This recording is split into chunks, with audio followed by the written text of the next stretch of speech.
Ang hamon ng isang iskolar. Ang hamon ng pandit, minsan isang bantog na pandit o iskolar ang dumating sa Brindaban, puno ng kayabangan at hangaring patunayan na ang sarili niya ang pinakamagaling na iskolar.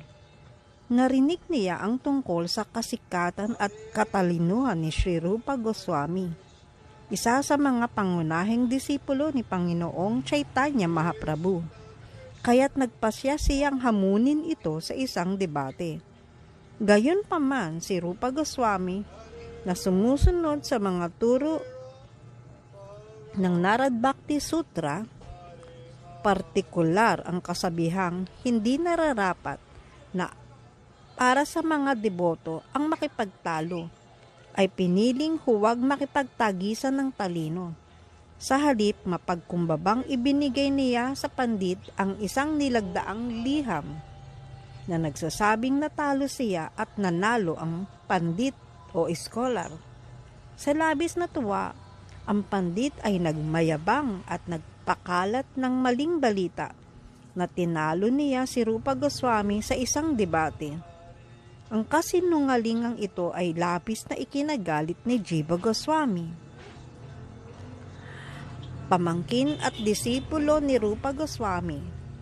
Para kay Jiva, ito'y isang paglapastangan sa kanyang minamahal na guro, kaya't naramdaman niyang kailangang ituwid ang sitwasyon.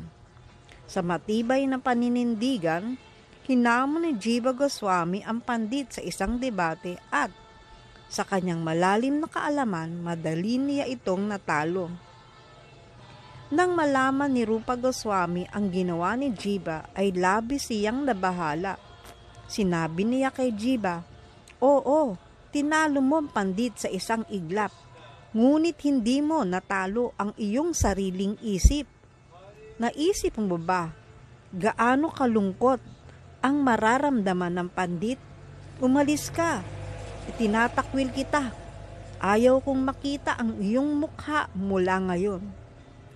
Sa matinding kalungkutan, sinunod ni Jiva Goswami ang utos ng kanyang guro at agad na umalis sa Brindaban. Nagtungo siya sa isang liblib na lugar na tinatawag na Nandgat sa pampang ng ilog Yamuna. Doon sa kanyang labis na lungkot at pagsisisi, naghukay siya ng isang butas sa lupa at doon nanirahan. Sa kabila ng kanyang dalamhati, ipinagpatuloy niya ang kanyang taimtim na debosyon. Kumakain lamang ng kakaunting pagkain at umiinom ng tubig.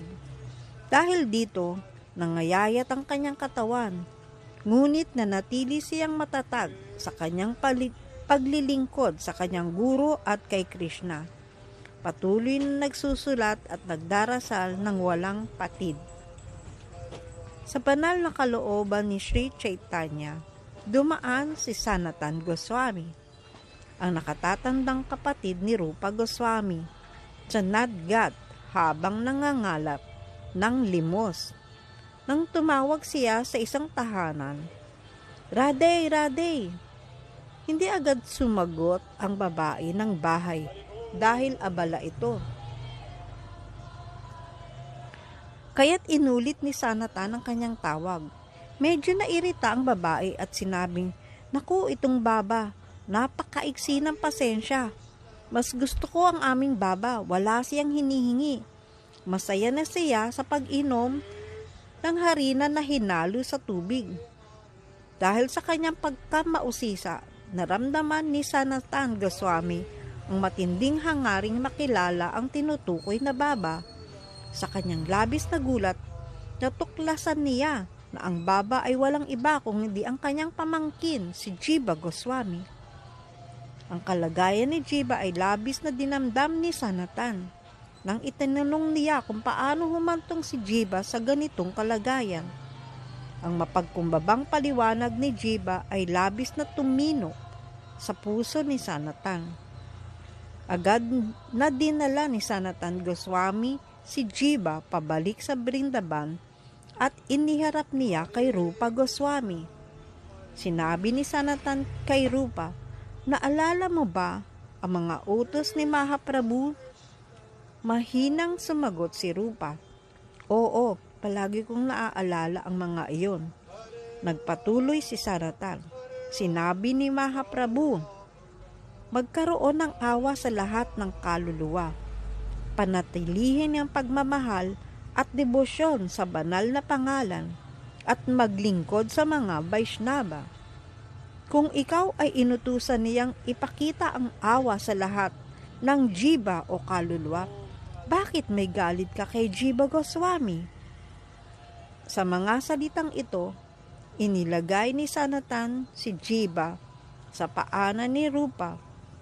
Sa labis na emosyon, hindi mapigilan ni Rupa Goswami ang kanyang luha at agad niyang niyakap si Jiva. Pinatawad siya at tinanggap muli ng may pagmamahal at habag. Haribol.